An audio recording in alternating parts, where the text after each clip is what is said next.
Good evening. I will call to order the Finance Committee of April 9th, 2024, and it is 6 p.m. Second item on the agenda is the approval of minutes, draft minutes of the March 26, 2024 Finance Committee meeting. Do I have a motion for approval? I move approval. All right, motion for approval made by Alder Wheeler. Discussion, any changes, corrections? Seeing none. Those in favor signify by saying aye. Aye. Aye. Opposed? The ayes have it. Motion carries.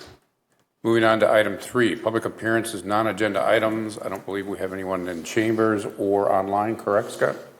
Very good. Thank you. Item 4, the Finance Director report.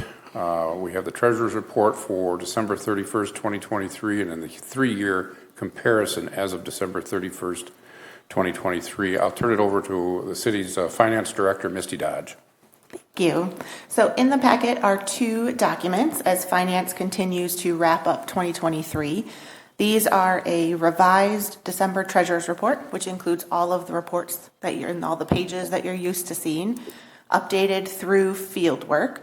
There have been a couple other changes since then, but nothing that's really material. The final audit, we're still working on that report and still scheduled to come to Finance Committee the second meeting in May if everything goes as planned. The second document in there is the one that was requested just the last couple of years ago, that we provide a 3-year comparison of that one report that shows the history by account number so that you can see all of that detail. So that's included in the packet as well. And I'll pause here if there's questions before I go into the rest of my report. Seeing none. Excellent.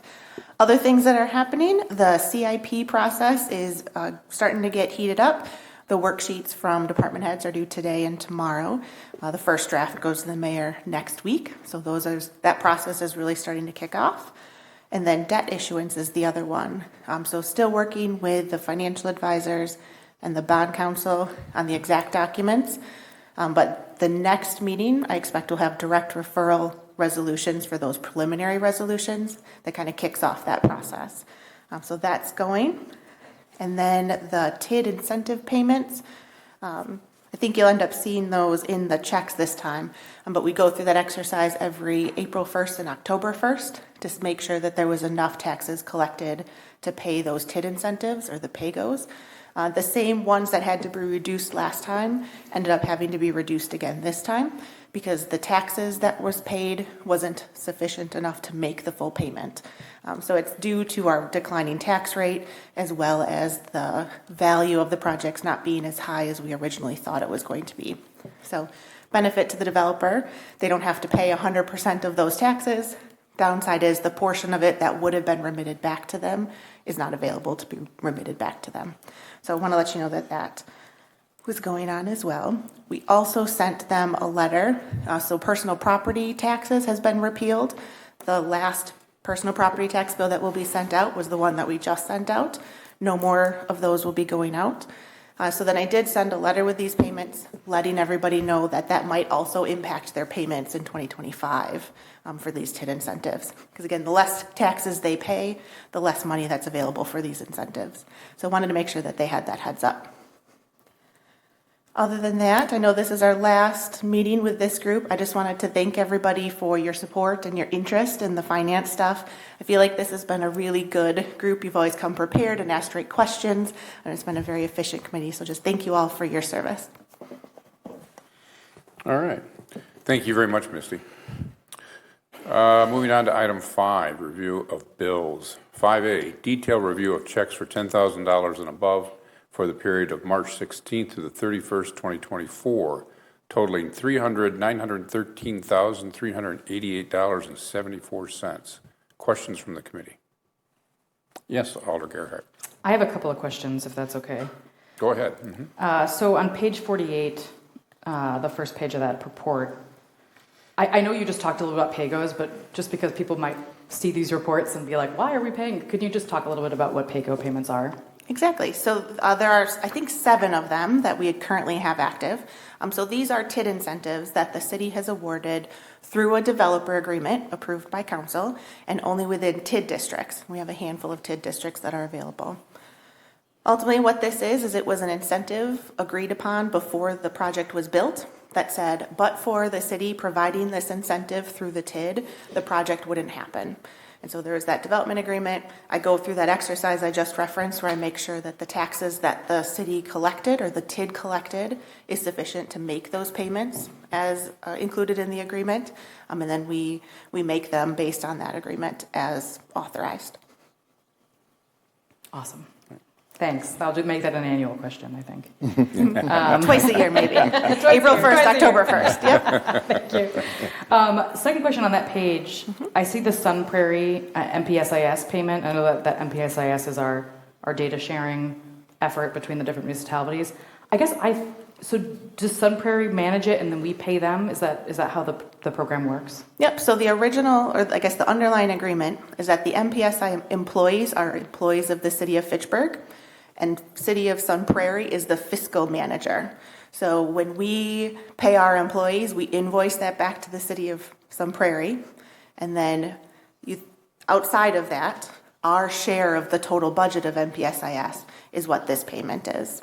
And so there's 5 municipalities, I believe, that are included: City of Sun Prairie, Verona, Middleton, Monona, and us.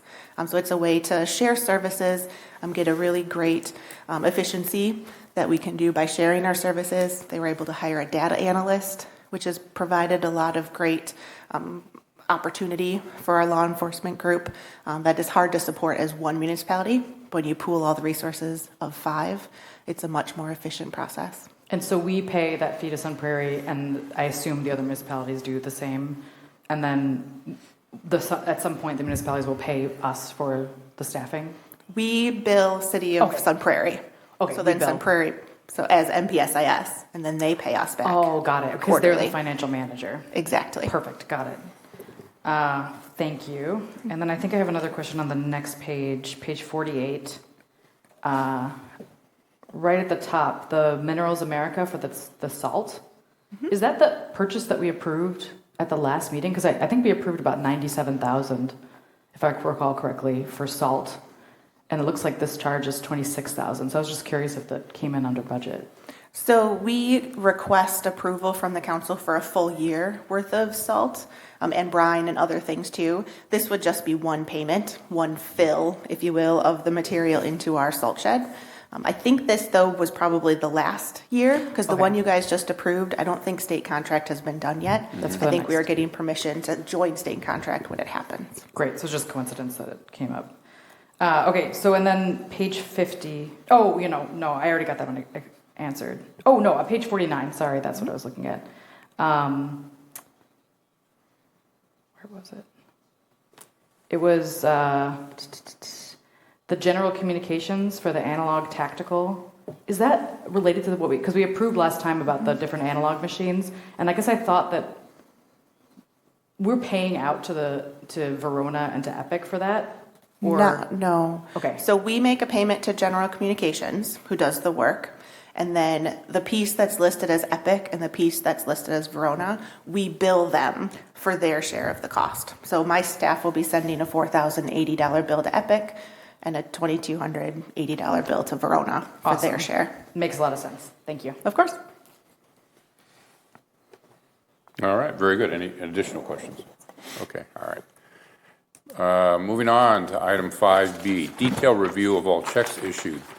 Checks 126697 through 126762 for the period of March 16th through the 31st, 2024, totaling $4,053,644.79. Questions from the committee? Hearing none, I will move on to item 5C, detailed review of ACH payments for $10,000 and above for the period of March 1st through the 31st, 2024, totaling $611,632.35. Questions from the committee? Hearing none, moving on to 5B, detailed review of all ACH payments for the period of March 1st through the 31st, 2024, totaling $621,841.07. Questions from the committee? All right, very good. That concludes item 5. Moving on to action items, number 6, 6A. Do I have a motion to approve Resolution R-1? May I interrupt? I'm sorry. Oh, yes. Staff recommends that we postpone this one again to Very the good. next meeting. Thank you for the reminder. Do I have a motion to postpone Resolution R-11-24, approving contract with, postponing contract with Cintas for uniform towel and mat services for Public Works Maintenance Facility and Crews? And this was postponed from March 26, 2024 meeting originally. So I'll move to postpone to the April 23rd finance meeting. Okay, very good. We have a motion to postpone from Alder Gerhart. Those in favor signify by saying aye. Aye. Aye. Ayes have it. Motion carries. Moving on to action item 6B. Do I have a motion to approve Resolution R-26-24, amending the 2024 General Fund and Technology budgets, reclassification of software budgets? I move approval. All right, we have a motion for approval made by Alder Wheeler. And Misty, you're speaking to this item? Yes, please. I'll call this a budget cleanup item. So the Finance Department has a new accounting rule that we have to follow relating to software.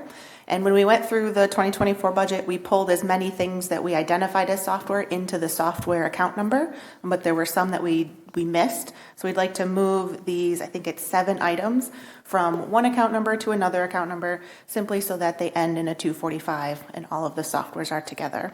We're not changing the total amount that was budgeted. We're not changing what it was budgeted for. We're simply changing the last 3 digits of the account number so that we can track them a little bit better and comply with that new rule. Very good. Questions from the committee? Hearing none, I'll place the motion before us to a vote. Those in favor signify by saying aye. Aye. Aye. Ayes have it. Motion carries. The next action item, 6C. Do I have a motion to move Resolution R-27-24, amending the 2024 General Fund budget, employee referral of police officers program? I move approval. Motion for approval made by Alder Gerhart. Misty, are you speaking to this item as well? Yep. Okay. So this resolution would extend the employee referral of police officers program that was authorized in 2023. This would extend it into 2024. What it does is it uses vacancy savings within the police department to provide a bonus to existing employees that refer future police officers to the city through a hiring process. So it has been very successful the handful of times that it's been used, and we'd like to extend that considering there are continuing to be a significant number of vacancies. All right. Very good. Questions? Alder Gerhart. So this is a great program, definitely support it, and I'm glad that it's being extended for an additional year. My one question is more about details. So this didn't go to Personnel Committee because we didn't meet on March 13th, but I went back to the Common Council agenda because I don't remember it being referred out to Personnel, and it wasn't referred at Council, but it says it on this referral sheet. So I was just confused about the discrepancy. Yeah. So the original intention was to refer it to Personnel Committee, which was how it was submitted, but then that was changed because of the cancellation of the March meeting. So that's how it fell off of that other agenda, and it looks like this referral sheet was just not updated for that change. Got it. Thank you for clarifying. Yep, thank you. All right. Additional questions? Hearing none, I'll place the motion before us to a vote. Those in favor signify by saying aye. Aye. No. The ayes have it. Motion carries. Moving on to the next action item, do I have a motion for approval for Resolution R-54-24, creation of revenue collection and write-off policy? I move approval. All right. Motion for approval made by Alder Wheeler. Misty.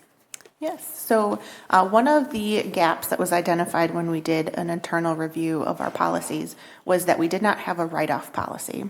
And so because of that lack of a policy, we've been accumulating bad debt. I've got some stuff from municipal court as late as the 90s that is just sitting on our books because I don't have a policy by which I can write it off. So the first step is creating that policy. That's what's in front of you now. It ultimately lists the variety of situations where writing off a balance would be appropriate. And then it also provides guidelines based on dollar amount for what process that has to follow. Really, we're following purchasing policy. So if it's $5,000 or less, staff can authorize the write-off. If it's 5,000 to 25,000, it requires mayor approval. 25,000 and above requires council approval. And then we also will report back to the finance committee each time we do these, or each year, to let you know what those balances were that we wrote off and why we did. So this is just establishing the policy.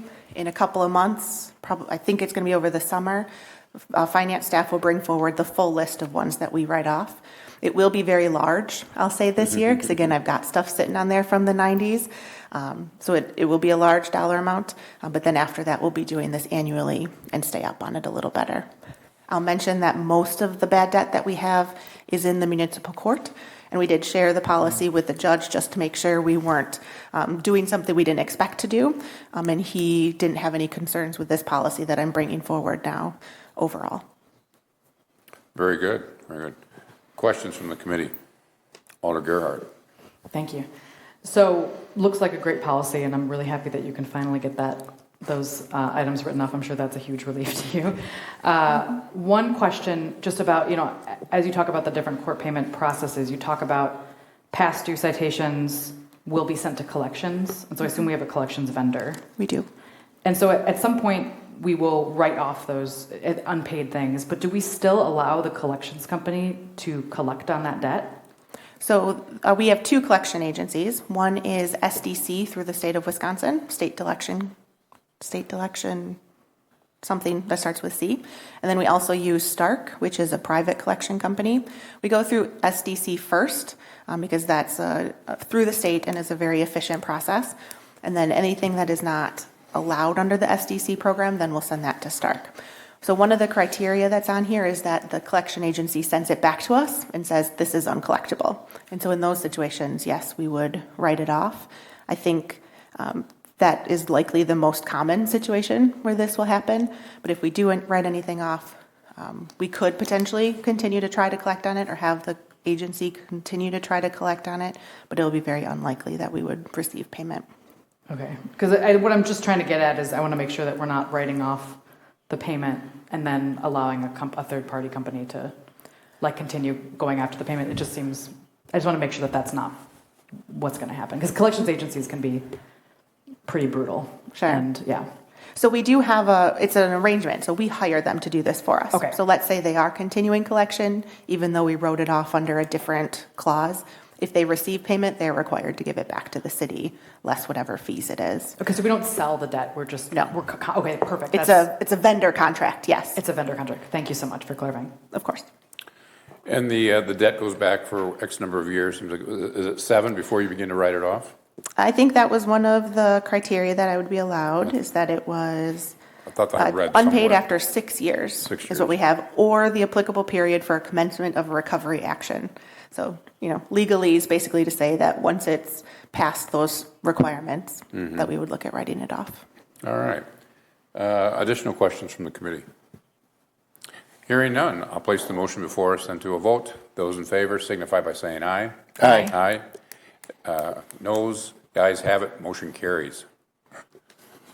Moving on to item 6E. Do I have a motion to approve Resolution R-55-24, approving new playground and swing set structures for Arrowhead Park? I move approval.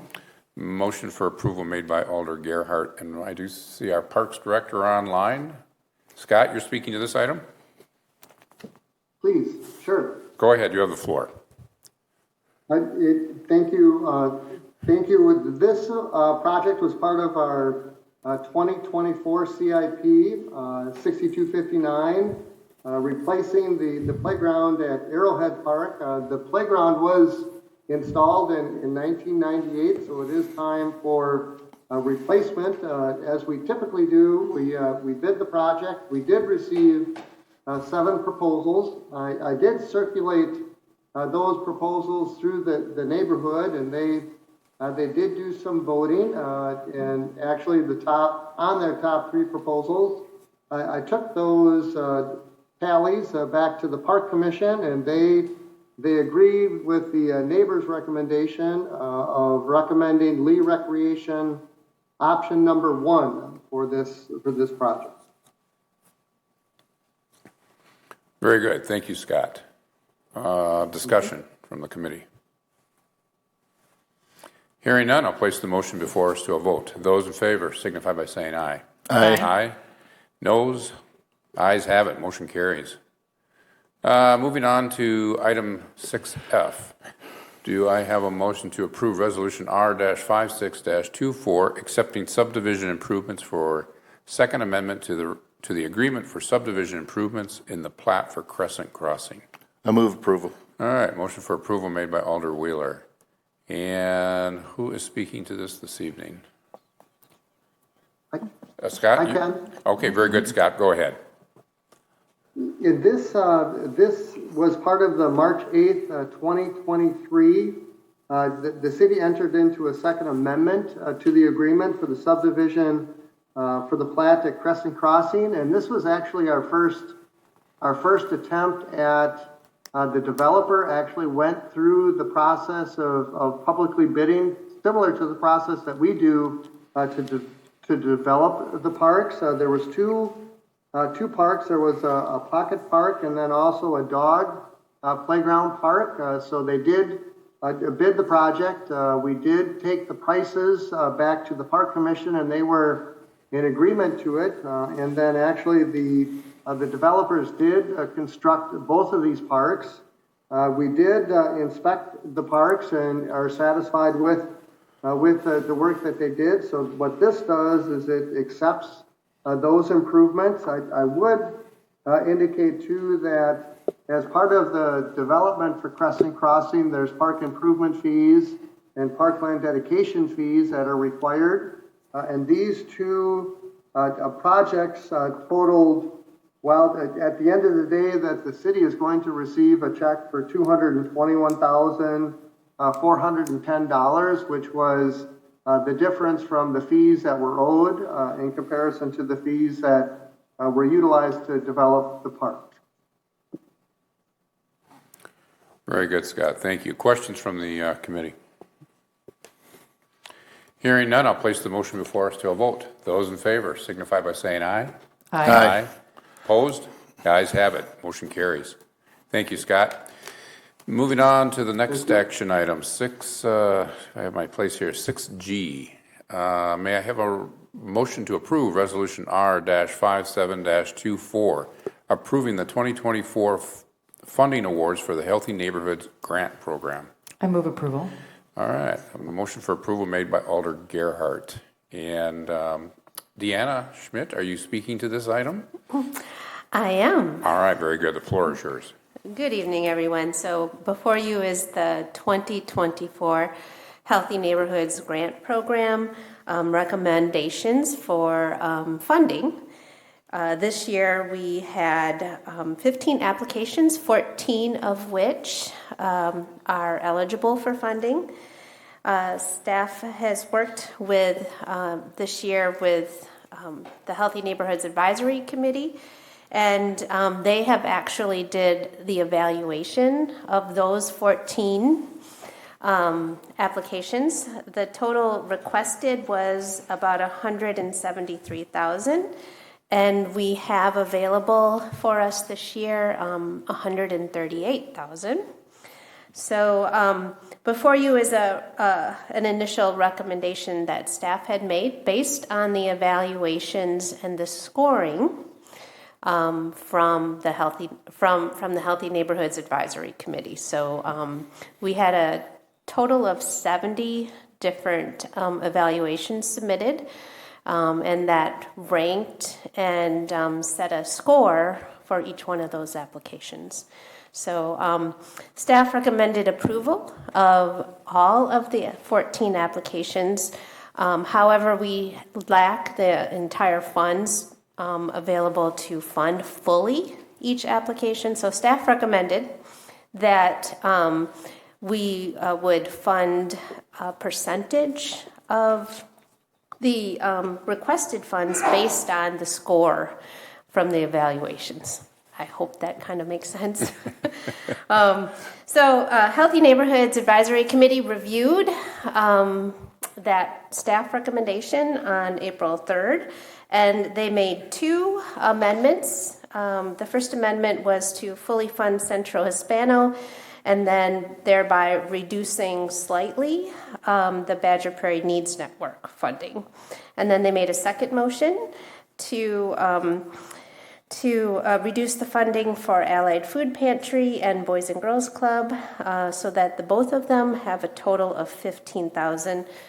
The thinking behind that was that both Allied Food Pantry and Boys and Girls Club are requesting funds to support food and food pantry services in the Allied Duns Marsh. And so then the committee felt that the need for housing is so great that it made sense to provide a little bit of additional funds to the road home. So the committee, the H&I committee, carried both of those motions with approval, and so that's what we're bringing to you this evening.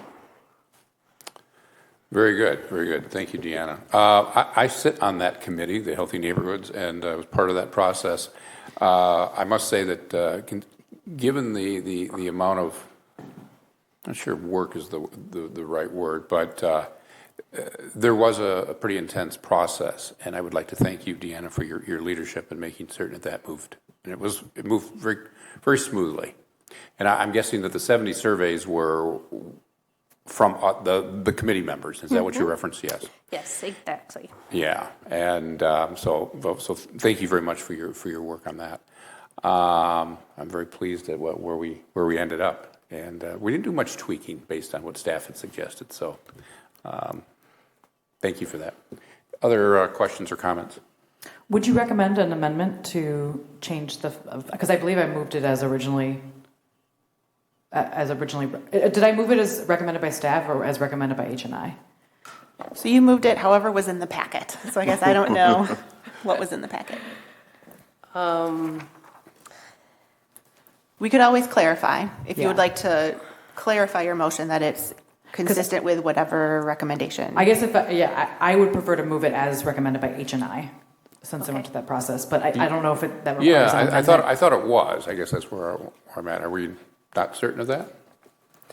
So I don't think that was necessarily updated in the resolution that was in the packet because it's a supporting document. Yeah. It's unclear. So let's just be clear that the recommendation or the approval at this point is as recommended by the H&I grant committee. Okay. Yes. Does that work? Yep. Okay. And I made the original motion, so I think. Yep. Yeah. I will note as such in the minutes. All right. Based on our discussion here, I'll place the motion before us into a vote based on H&I's recommendation. All of those in favor signify by saying aye. Aye. Aye. Opposed? The ayes have it. Motion carries. Thank you. Thank you. Are you going to be at council this evening to explain that? I will. You summed it up quite well. Thank you. All right. Moving on to item 6H. May I have a motion to move resolution R-58-24, acceptance of 2024 through 2026 sewer televising bids? I move approval. All right. Motion for approval made by Alder Wheeler. And Tim Volker, you're online, Director of Engineering and Public Works. You're going to speak to this item? Yes, sir.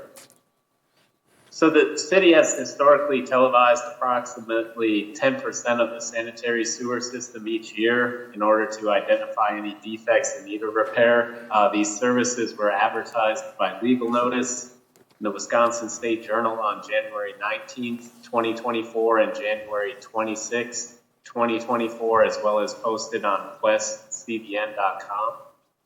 On February 2nd, 2024, 8 bids were received for this services. Green Bay Pipe and TV LLC's low bid of $58,800 for 3 years of televising the sanitary sewers annually between 2024 and 2026 was found to be in conformance with the bidding requirements. There are funds available in the 2024 budget for the 2024 televising, and the city will continue to budget for these televising in 2025 and 2026. So we're looking for approval to award the 2024-2026 sanitary televising services to Green Bay Pipe and TV LLC in the amount of $58,800. With that, does anyone have any questions? Alder Gerhart. My one question is just about terminology, because when you say televising, it makes it sound like this is like running on community access television. So I'm just wondering, is it just recording and analyzing it, or what does that mean by your definition? So that they actually put a camera into the sewer pipe, so they'll drop it in a manhole and go from manhole to manhole. And there's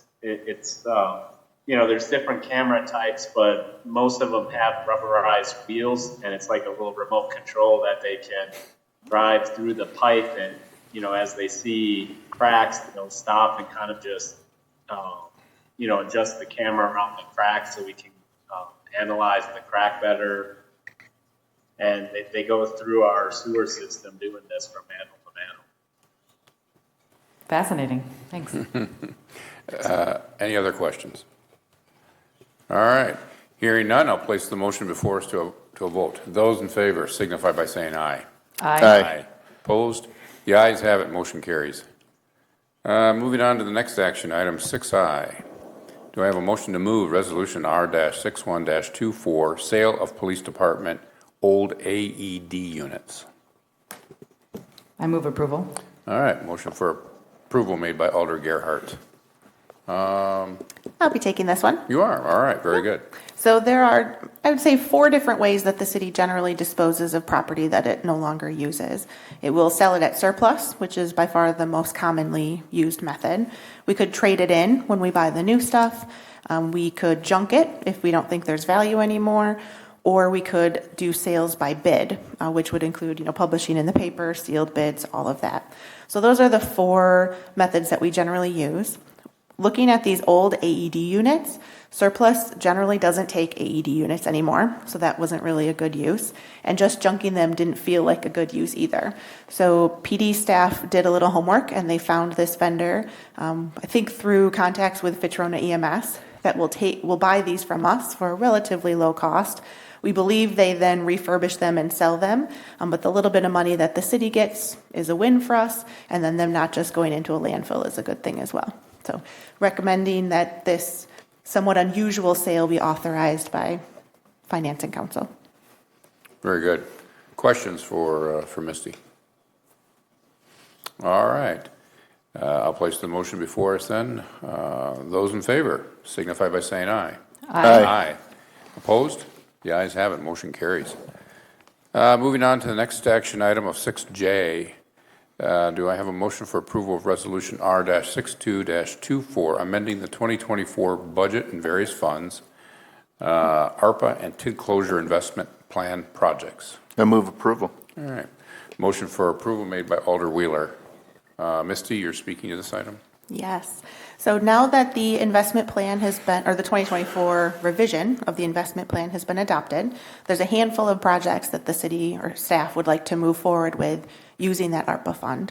So we looked at the projects that were authorized in the plan, and we considered the ones that were already budgeted or in the CIP, and then also the fact that the ARPA money needs to be under contract by the end of this year and then spent by the end of 2026. So there's a clock that's starting to come down. So there's a handful of projects. The first one, I'm going to skip administrative costs for now and go to the second line of the blue chart.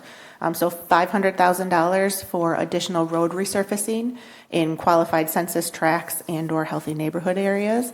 The original plan was for 1.5. We had to reduce that down to $1 million, which staff got done for the most part last year. Now that there is that additional money available with the TID foreclosure money coming in much more than what we originally thought, and we'd like to fully fund that project as originally intended. And so these would be road resurfacing in the healthy neighborhoods area. Also, the 2 new projects that were identified by the mayor in the update, the police facility impact fee study and implementation, and then the education and outreach assistance for various projects. Both of those we'd like to get started on in 2024. We also have identified a need for more hybrid AV equipment in the various conference rooms here at the city. So $5,000 for that, for the smaller conference room here, and then getting some additional owls, which is the device we use and has really made our meetings much more efficient when they're hybrid. The bigger dollar one is the electric vehicle fleet cars and charging infrastructure. So staff is recommending that we purchase a handful of electric fleet vehicles to be used by city employees, and then also the corresponding charging infrastructure, likely at City Hall, at the library, and possibly out back. I see Alder Gerhardt smiling, so yes. We would follow the purchasing process. You guys would see this stuff come again through, but like at least a $200,000 ballpark to start moving forward. And then there were 2 water fountains authorized by council at Belmar and Hugo Jamestown. Between the 2 of them, they came in under what we thought they would. So staff would like to use that quote unquote savings to also replace the water fountain at Chicory Meadow. So those are what I'll call the real projects. Because we do have that clock coming down with the ARPA funding, I also would like to get permission to spend up to $300,000 on administrative costs. So under the grant rules, up to 10% of the money we received can be used for administrative costs. As staff, and I'm sure as council, we'd much rather put that money to projects and get some of these one-time things done. At the same time, when we get to the end of the day, if I don't have enough money to spend the ARPA funds within the required buckets, I'd like to have this as a fallback so I don't have to send money back to the government. So I have this in here as a placeholder.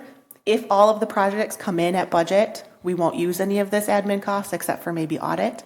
But if projects come in under or things like that, I'd like to have that flexibility so that we can fully use that money that we were awarded. There are 2 pieces to this resolution. So the blue part is kind of the projects, and then the white stuff is all the different accounting entries that I need to do. Happy to talk you through them if they're interesting, but it's really just moving accounting-wise. You mentioned projects that come under. If projects go over as well, I mean, the $300,000 could be used as well. So that would ultimately need council approval, because then they would be going over budget. Right. So they could, as staff, we have authority within $5,000 to move money between projects. But if it goes above that, we'd have to come back. Right, but I mean, that $300,000 could be used for that, those particular situations? With council approval, yes. Yes. Yep. Okay, all right. Without going somewhere else. I guess that's what I'm asking. Exactly. So the priority would be spend the money on these projects first. Right. If that falls through for whatever reason, then have this as a backup plan. Very good. Other questions? Alder Gerhardt. It looks like a really great list. Also delighted by electric vehicles, so really excited to see that. It's like dream come true, you know. You know what I'm talking about. And I appreciate the explanation for the administrative costs because I was really unclear about that. My other question is, given that, so we have to use it by the end of 2024? We have to have it under contract by the end of 2024. Under contract, okay. And spent like money out the door by the end of 2026. Okay, so as long as it's under contract. So I guess my question is, I would prefer us to put that money into the community. I think we all would. Mm-hmm. So I just wonder if we can have, if we are under budget, can we have like second tier projects that we could potentially move on relatively quickly if that $300,000 becomes available? I appreciate the strategy of having that in there so we don't end up giving money back. Mm-hmm. But do you see an opportunity to kind of bring another project in halfway, 6 months down the road if we can get it done? So I think there's a couple of projects that I have kind of in my head that may come in under budget. So one is these roads resurfacings, QCT, and healthy neighborhood roads. We should go to bid for that soon and at least have a good idea of what that's going to be. And the risk, though, is the contingency amount or the retainage amount. So if that doesn't end up coming to fruition, which is a great thing, right? The project stayed within budget, within contract, that's awesome, but we won't know that till 2025. And so I won't necessarily have that flexibility to pivot in 2024.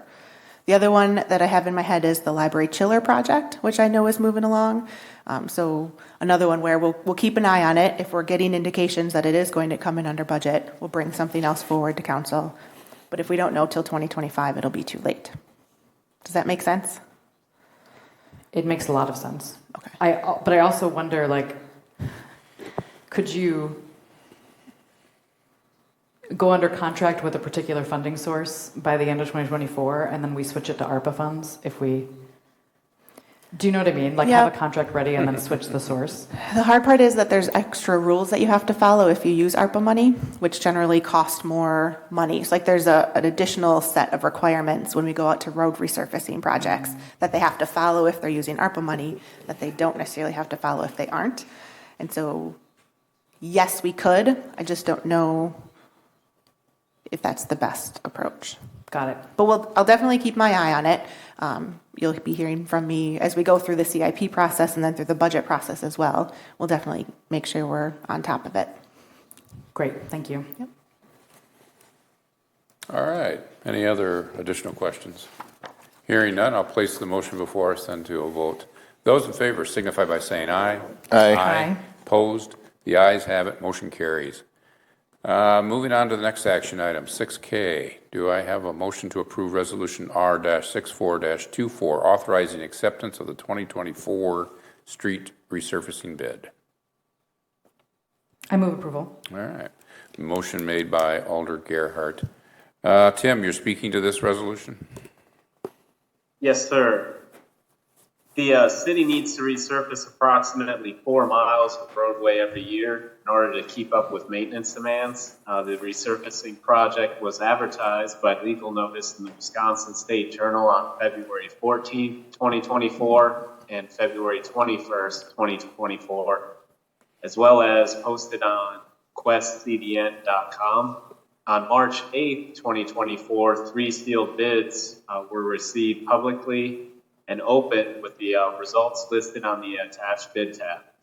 Payne & Dolan Incorporated was the low bid at $2,454,147.20. The 2024 capital improvements plan includes funding for this project. Therefore, we're seeking approval to award the 2024 street resurfacing project to Payne & Dolan in the amount of $2,454,147.20, plus a 10% contingency of $244,732.32. Very good. Thank you, Tim. Questions for Tim? Alder Gerhart. Just one comment. I appreciate you having the full amount in the referral sheet. I appreciate that. So thank you for doing that. You're welcome. All right. Since there's no additional questions, I place the motion before us then to a vote. Those in favor signify by saying aye. Aye. Aye. Opposed? The ayes have it. Motion carries. Moving on to our last item under 6 action items. 6I. Do I have a motion to approve Resolution R-77-24, amending the 2024 budget for various funds, 2023 carryovers, and this is the corrected version? I move approval. All right, motion for approval made by Alder Wheeler and Misty. Yes. So at the last council meeting, which I was absent for, Alder Jetzer mentioned or noticed that there was an error in the supporting document for the carryovers document, which was really appreciated. So in order to be transparent and make sure that the budget amendment is fully approved as it was intended, bringing forward a direct referral resolution that rescinds that original approval from last meeting and replaces it with this document. All of the projects are of the same. All of the positive numbers are the same. The only thing that was missing from the supporting document was the negative numbers, which is money that we're expecting to come in the future. So it's grant funding, it's transfers, it's borrowed funding that I haven't done yet, things like that. That is an offsetting revenue to these carryovers. I'm guessing that Robert was correct. I mean, it was a spreadsheet that they were hidden from anybody that knows spreadsheets. So. Any other questions? Very good. I'll place the motion before us and to a vote. Those in favor signify by saying aye. Aye. Aye. Opposed? The ayes have it. Motion carries. All right. That concludes our action items. Moving on to item 7, announcements. The next meeting is April 23rd, 2024. And before I moved on to the next action item, or next item, I would personally like to thank This is my last meeting as well, and I've been on this committee for 4 years, 3 years as chair. So it has been a pleasure to work with Misty. She's always very attentive and professional and just outstanding at your work. But I know you have a team as well that helps, and they're outstanding. Whoever gets to sit in this seat in the next coming year, we'll find out how wonderful they are. I have a lot of lived experience in finance groups, and I must say, it is an outstanding group, and they're always pleasant and willing to step up and answer questions. So, thank you very much. Yeah, thank you, and I'll be sure to share your thoughts with the rest of the team too. Okay, please do. Please Absolutely. do. All right. And thank you to my colleagues. It's been a pleasure. Yes. I just wanted to say thank you as well. I mean, I've been with you for the last 4 years, Yes. and you've been a really fantastic chair, really done a great job running these meetings, and it's going to be really strange to be here without you, and I think this has been for the last 2 years, I think this has been an incredibly efficient and well-run committee, so you'll be missed. Yeah, well, thank you. I appreciate those comments. Ditto. All right, thank you. All right, moving on to item 8, adjournment. Do I have a motion? So moved. All right. I have a motion for adjournment made by Alder Gerhardt. All right. Those in favor of adjournment signify by saying aye. Aye. Aye. Ayes have it. Motion carries. Thank you.